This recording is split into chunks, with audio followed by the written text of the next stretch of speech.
तच्चक्षुर्देवहितं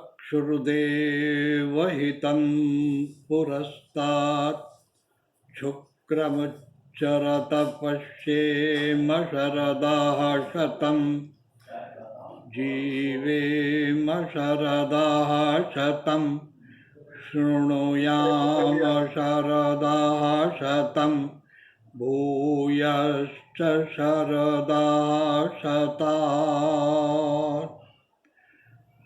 ॐ सर्वे भवन्तु सुखिनः सर्वे सन्तु निरामयाः सर्वे भद्राणि पश्यन्तु मा कश्चित् दुःखभाग् भवेत्।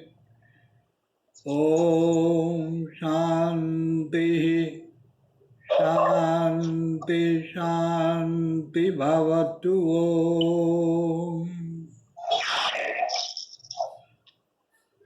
आज शुक्रवार राम तीर्थ सत्संग मंडल का जिस प्रकार से प्रत्येक शुक्रवार को सत्संग चलता है, उस क्रम में आज की कड़ी प्रारंभ होती है। कल से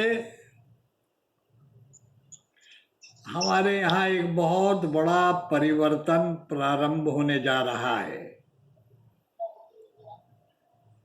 चैत्र मास की शुक्ल पक्ष की प्रतिपदा ये नए संवत्सर का प्रारंभ होता है। हमारा कैलेंडर बीसी और एसी पे खड़ा हुआ नहीं है। हमारा कैलेंडर बिफोर क्राइस्ट और आफ्टर क्राइस्ट के पैमाने से अलग है। 2000 वर्ष का नव वर्ष का प्रारंभ चैत्र पक्ष की प्रतिपदा से होता है। ऐसी मान्यता है कि ये चैत्र पक्ष की प्रतिपदा सृष्टि का संवत है, जगत की रचना का समय है। और इसी रचना काल में शक्ति का संचय करने के लिए, ऊर्जा एकत्रित करने के लिए, प्राण शक्ति का संग्रह करने के लिए हमारी संस्कृति और परंपरा में कल से शक्ति साधना के 9 दिन प्रारंभ होंगे।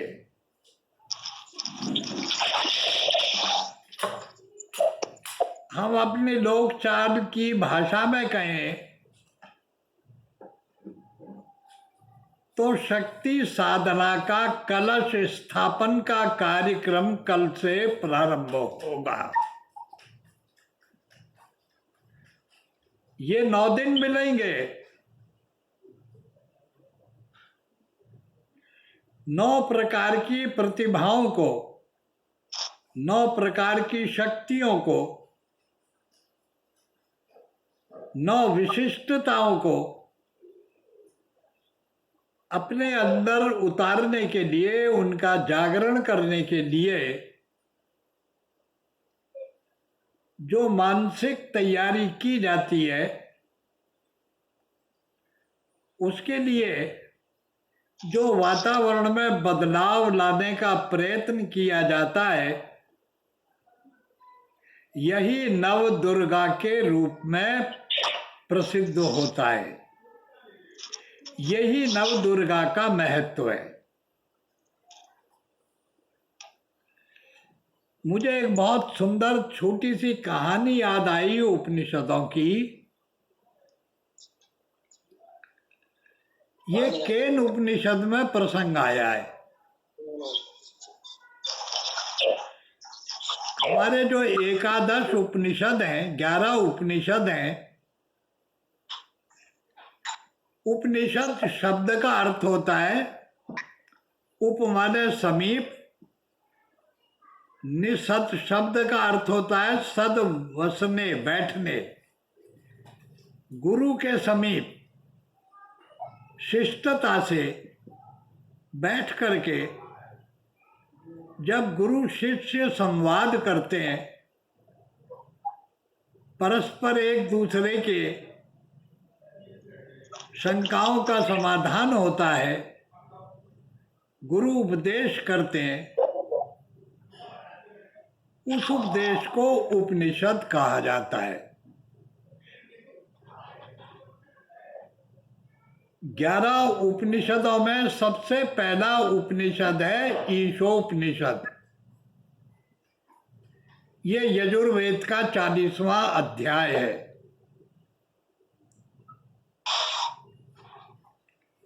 इस उपनिषद में परमात्मा के रूप का, स्वरूप का, उसकी महिमा का, उसकी क्षमता का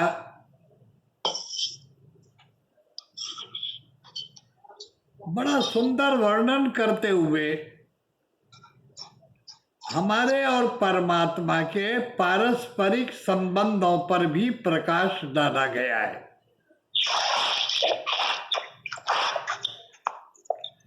हम जैसे भी हैं, जिस रूप के हैं, जिस आकार के हैं, जिस प्रकार के हैं,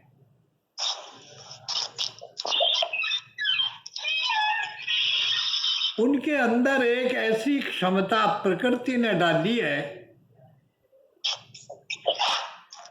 कि हम परमात्मा के साथ होश और हवास में उसके साथ एक नाता जोड़ सकते हैं, रिश्ता जोड़ सकते हैं। ये सारा प्रसंग ईशोपनिषद के अंदर आता है।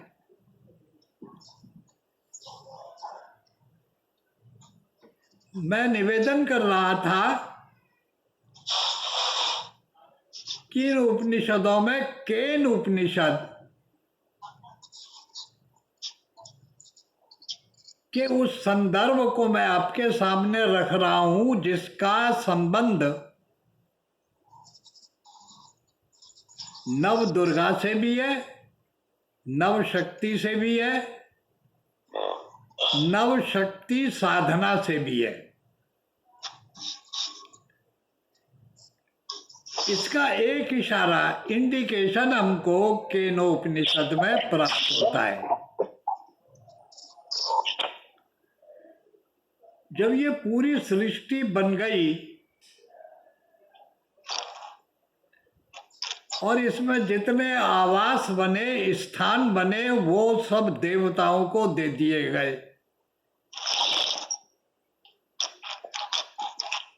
जिस देवता को जो स्थान रुचिकर लगा, उसने अपना वास वहां पर कर दिया।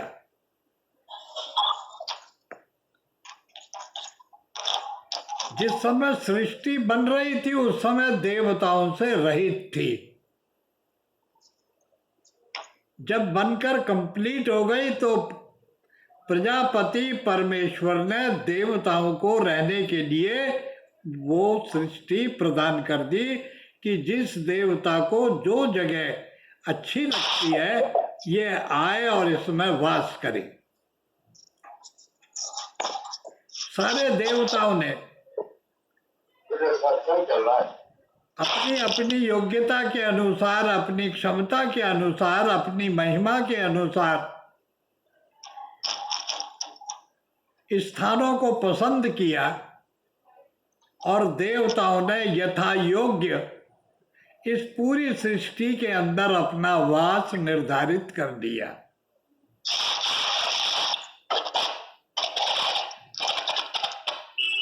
केनोपनिषद की कहानी एक बड़ी सुंदर बात कहती है जरा गौर से सुनिएगा। मैं निवेदन कर रहा था कि when total universe was under inertia, everything was silent, there was no any movement throughout the universe. एक ऐसा इनर्शिया था, एक ऐसी डलनेस थी, उसमें गति उत्पन्न करके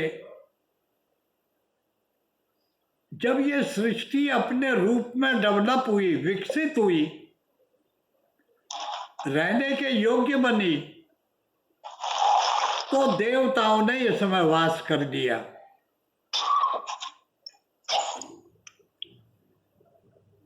इन्होंने चारों तरफ देखा, इतनी सुंदर सृष्टि, इतनी सुंदर प्रकृति, चतुर्थी का आनंद, उत्साह, मंगल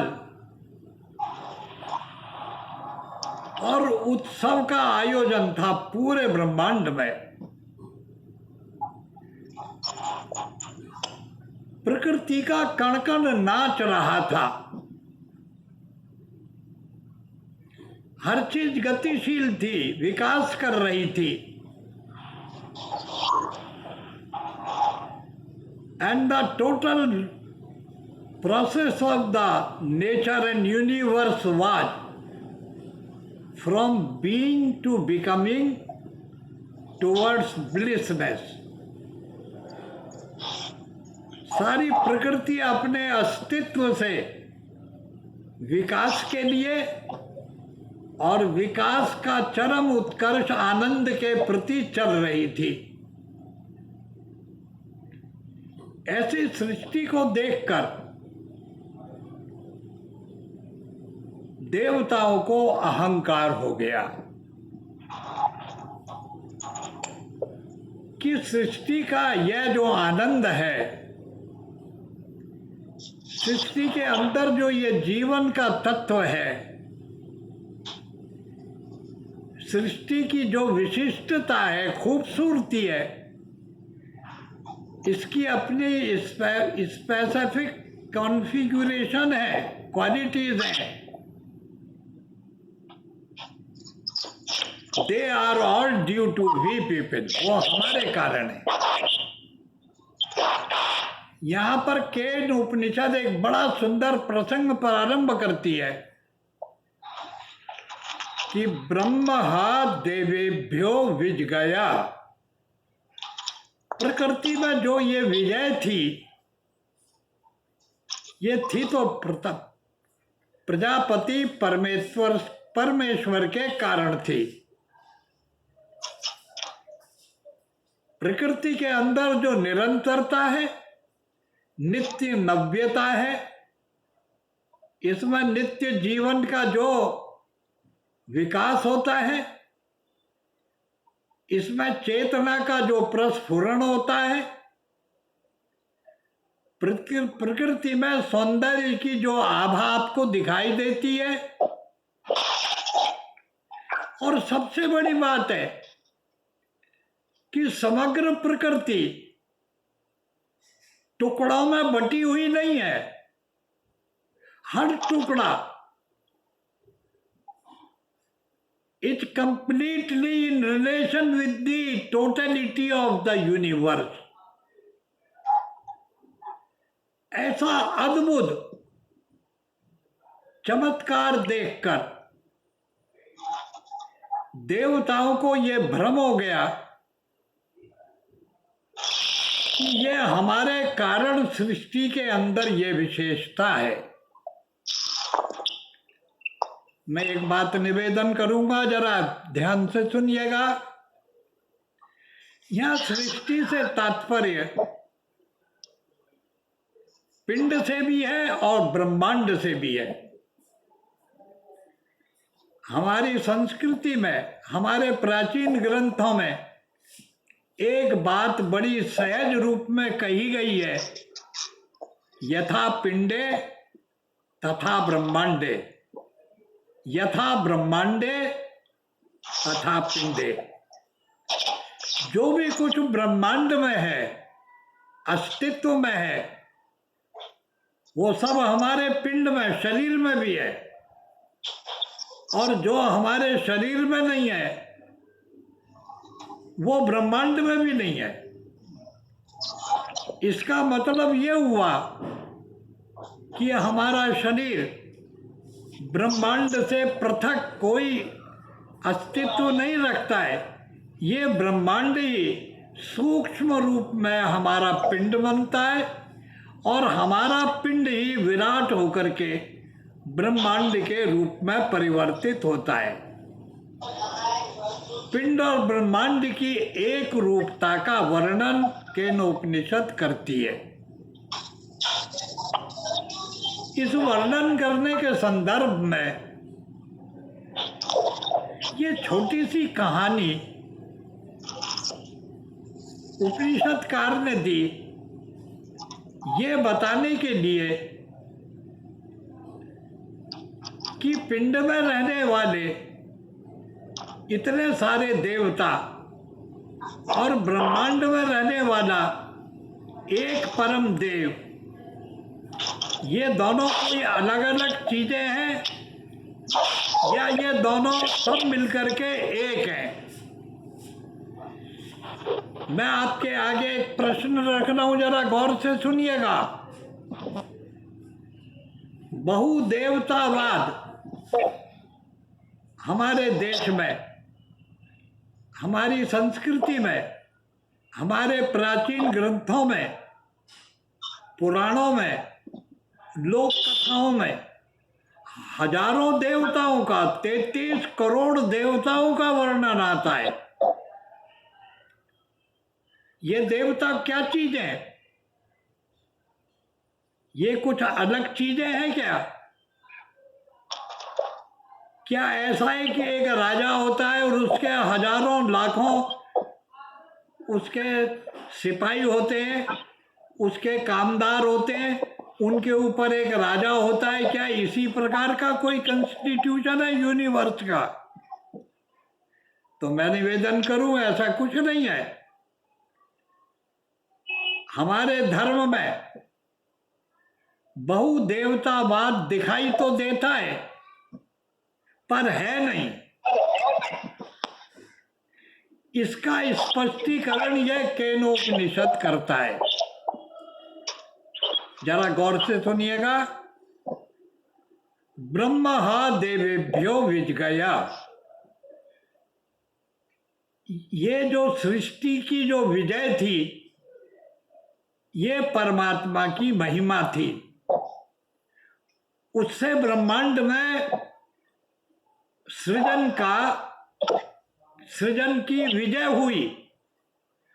प्रकृति अपने इनर्शिया स्टेट से निकलकर मूवमेंटम में आई और जैसे ही प्रकृति में मूवमेंट प्रारंभ हुए तो सृष्टि ने अपना फॉर्म लेना प्रारंभ कर दिया। वो कौन सा फॉर्म था? तो वेद कहते यथा पूर्वमकल्पयत दिवंच पृथ्वींचांतरिक्षमतो स्वा। जैसे इस सृष्टि से पहले सूर्य था वैसा ही सूर्य बनने लगा, जैसा इस सृष्टि से पहले चंद्रमा था वो बनने लगा। पूर्व में जो जो चीजें थी वो सब नए कल्प में बननी प्रारंभ हो गई। ब्रह्मा देवेभ्यो विजगया, देवताओं के लिए ये परमात्मा की महिमा थी। लेकिन देवा अहिमंता, देवताओं को अहिमंता अहंकार हो गया। क्या सोचने लगे? अस्माक मेवायम विजया, ये सृष्टि की जो उत्पत्ति हुई है, ये प्रकृति अपने शांत अवस्था से अव्यक्त अवस्था से जो व्यक्त अवस्था में आई है, अस्माकम महिमेति, ये तो हम देवताओं की महिमा है। अगर सूर्य ना होता, अगर हीट ना होती,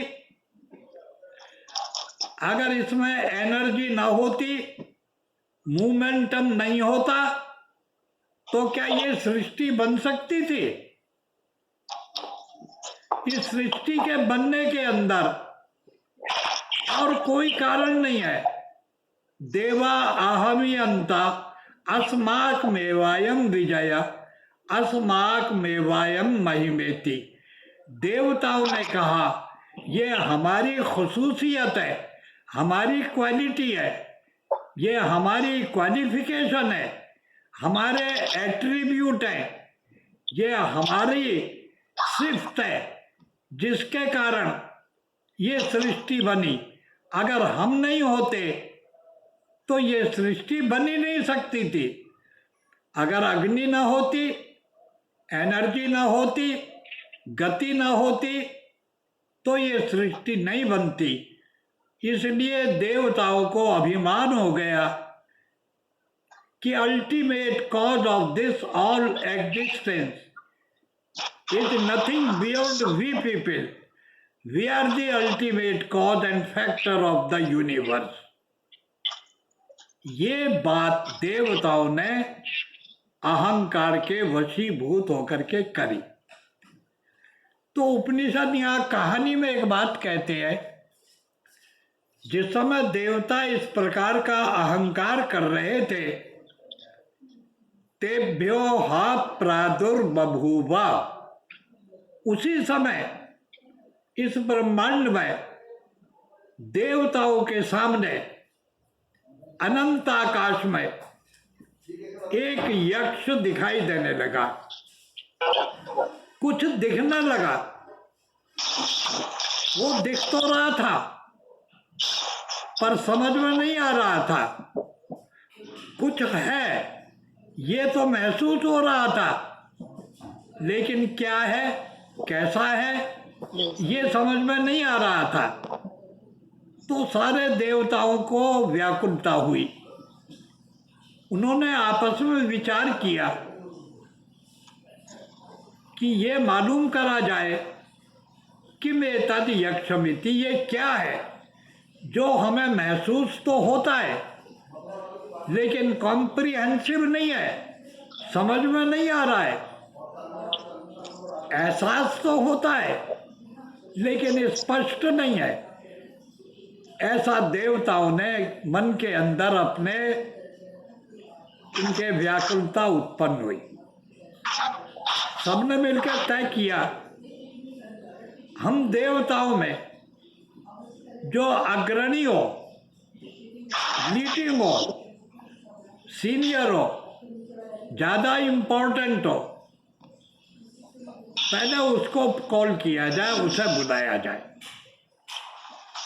देवताओं ने परस्पर विचार किया और अग्नि को पुकारा। अग्नि शब्द का अर्थ भी यही होता है, अग्रे नयति तस्मात् अग्नि, जो आगे लेकर चले, लीड करे, जिसके बगैर आगे गति नहीं हो सकती है, उसको अग्नि कहते हैं। तो अग्नि, जरा आवाज कम कर लो। अग्नि देवताओं का मुख कहलाता है। अग्रे नयति, आगे लेकर चलता है, इसलिए अग्नि कहलाता है।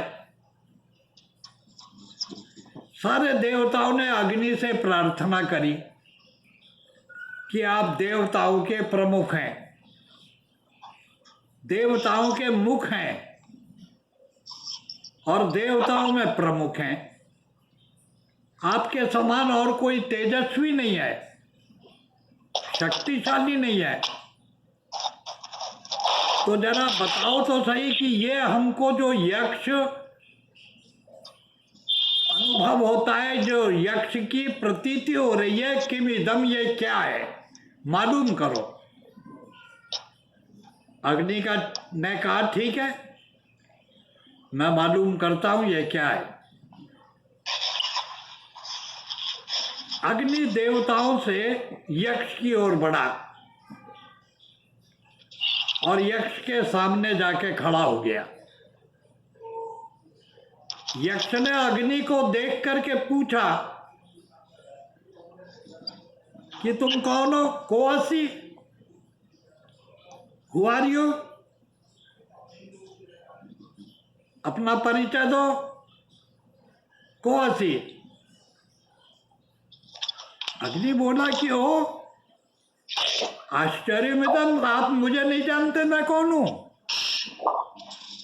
यक्ष ने कहा अपना परिचय दो, तुम कौन हो? कहा अग्नि राहम, मैं अग्नि हूं। बड़े अभिमान से कहा, बड़े गर्व से कहा कि मैं अग्नि हूं। यक्ष ने कहा ये तो मैंने सुन लिया कि भाई तू अग्नि है, पर इतनी हेकड़ी से बोल रहे हो, इतनी जोर से बोल रहे हो, इतने ठसके से बोल रहे हो, तो जरा एक बात और बता दो ना। तस्मिन त्वयि किम वीर्यम, तेरे में क्या क्वालिटी है, क्या विशेषता है, क्या क्षमता है, क्या योग्यता है, क्या काबिलियत है, क्या गुण है तेरे में, जरा बता मेरे को। अग्नि बोला कि ओहो, तो सुनो, मेरे में क्या दमदारी है सबको सुन लो। इदम सर्वेयम दहेयम इति, मैं इस पूरे ब्रह्मांड को जला सकता हूं। आग लगा दूं कहा तो सारे चारों तरफ सारी चीज को जला दूंगा। जलाने की ताकत मेरे में है। अच्छा, बड़ी ताकत है तेरे में, तू हर चीज जला देगा, तू जला सकता है तेरे में यह खसूसियत, तेरे में यह गुण है, तू जला सकता है। तो प्रत्यक्षम किम प्रमाणम, फिर प्रत्यक्ष को प्रमाण की जरूरत क्या है? देख, ये तिनका मैं उठाता हूं जमीन से।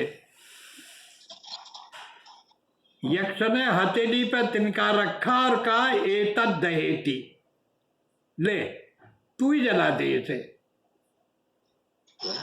उपनिषद कहते हैं कि तदु प्रेयाय सर्व जवे न तम शशाक दग्धुम। अग्नि ने पूरा जोर लगा दिया लेकिन वो तिनका जला नहीं। सारा अभिमान, सारी हेकड़ी, वो सारा जो उन्होंने व्याख्या करी थी अपनी काबिलियत की, वो सब मिट्टी में मिल गई। उदास होकर के अग्नि यक्ष के सामने से वापस देवताओं पर लौट गया और उसने देवताओं से कहा कि भाई मैं तो मालूम नहीं कर सका। तो अग्नि के मुकाबले पर बराबर में दूसरे देवता और थे, उनका नाम था वायु, एनर्जी। हीट फेल हो गई, अब एनर्जी आ गई। They are two competent contents of the universe, heat and energy. They are the absolute cause of this whole creation, जैसा विज्ञान वर्ग हमारे सामने कहता है। अगर ब्रह्मांड में से हीट और एनर्जी को निकाल दिया जाए, आप तो सब लोग इतने पढ़े लिखे, विज्ञान के पढ़े लिखे लोग हैं भैया, आपको तो मैं क्या समझाऊंगा। अगर संसार में से हीट और एनर्जी निकल गई तो बचेगा क्या? तो अब वायु आ गई। अग्नि के फेल होने पर वायु आए, कहने लगे कि लाओ मैं मालूम करता हूं ये यक्ष क्या है। वायु पहुंच गए। यक्ष ने वायु को देख के पूछा, भाई कोसी तू कौन है? वायु ने कहा, क्यों आप नहीं जानते मुझे? वायु राहम, मेरा नाम वायु है। बोले भाई नाम नहीं पूछ रहे हम तुमसे, तुम ये बताओ कि तुम में क्या क्वालिटी है, क्या विशेषता है? इदम सर्वम वहेति। वायु ने कहा कि मैं इस पूरे ब्रह्मांड को वहन कर सकता हूं। हिमालय पर्वत को इधर